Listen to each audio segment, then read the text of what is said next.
বাবাকে চিনতে সময় লাগে ৬০ বছর। বয়স যখন ৪ বছর, আমার বাবা মহান। বয়স যখন ৬ বছর, আমার বাবা সব জানে, সব থেকে সাহসী। বয়স যখন ১০ বছর, আমার বাবা ভালো কিন্তু একটু রাগী। বয়স যখন ১২ বছর, আমি যখন ছোট ছিলাম, আমার বাবা তখন আমায় ভালোবাসতেন। বয়স যখন ১৬ বছর, আমার বাবা নতুন কিছুই বোঝে না, খুবই ব্যাকডেটেড। বয়স যখন ১৮ বছর, আমার বাবা দিন দিন কেমন যেন খিটখিটে হয়ে যাচ্ছে।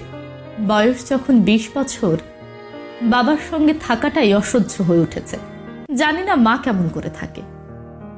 বয়স যখন ২৫ বছর, আমার বাবা সব কিছুতে মানা করে, কবে যে বুঝবে কে জানে। বয়স যখন ৩০ বছর, আমার ছোট ছেলেটাকে সামলানো মুশকিল হয়ে পড়েছে।